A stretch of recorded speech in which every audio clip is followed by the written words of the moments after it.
Okay, we're going to have a look at our DVD rental database that has a table for DVD stock. We have a members table, we have a suppliers table, we have a bookings table, and we also have a record of complaints.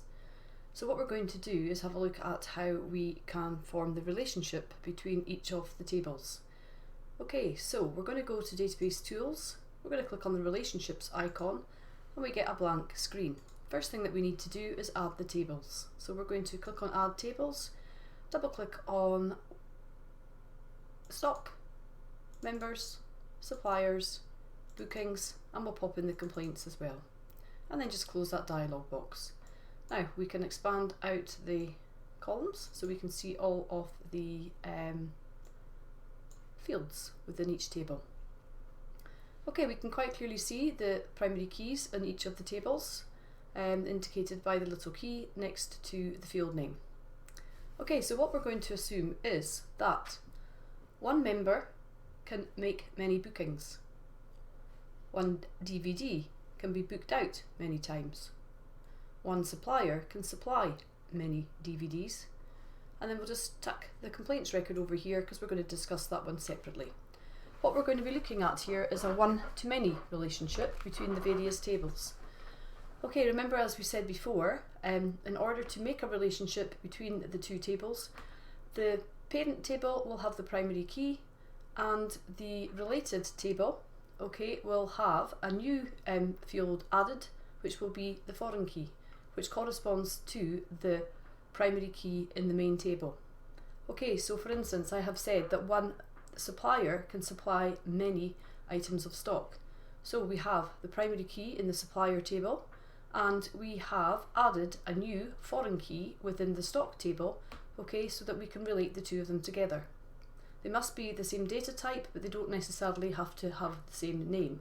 But I like to keep it nice and simple and have the same name.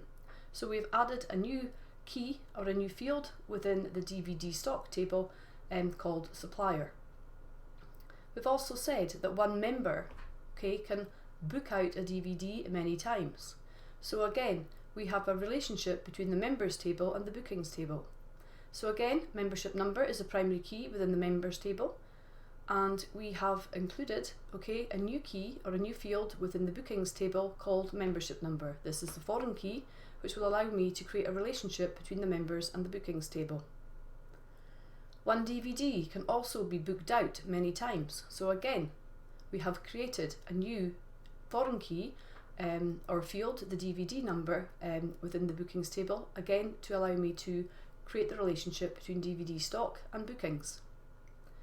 Okay, so what we're going to say here is, as I've said, one supplier can supply many items of stock.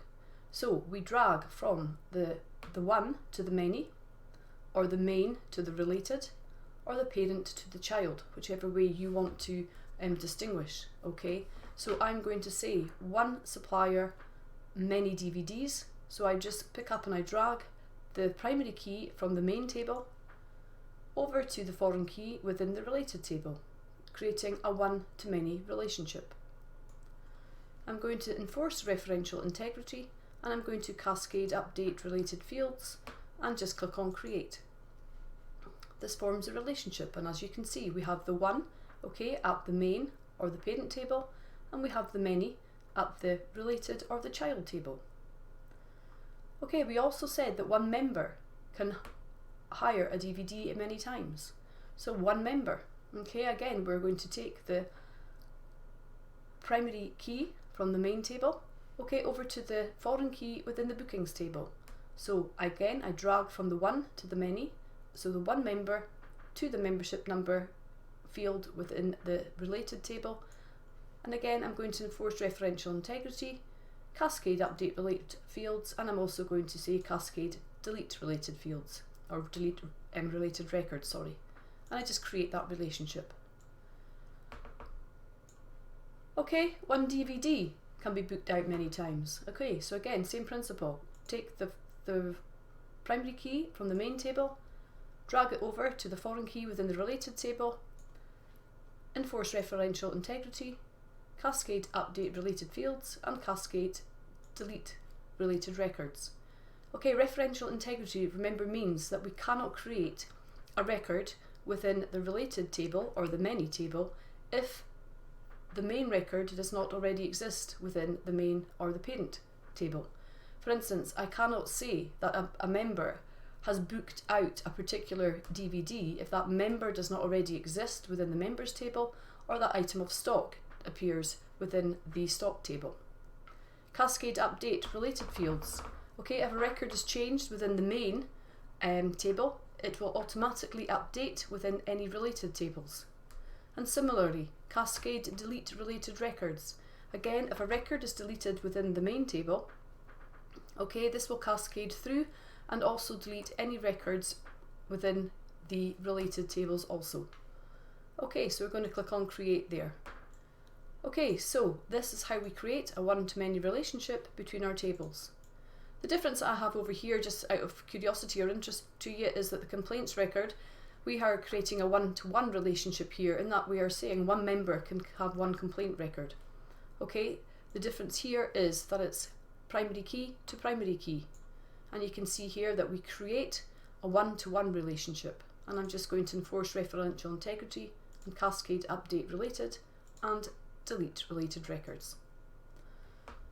Okay, once we close that relationships table, okay, do we want to say to change the layout? You just say yes. Okay, and then just to jog your memory, if we have a look at the members table now, okay, we see that we have a little plus, okay, to the left of each of the records.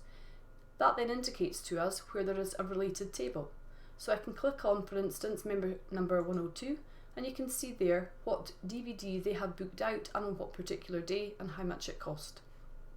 And that's how we create a simple one-to-many relationships between various tables.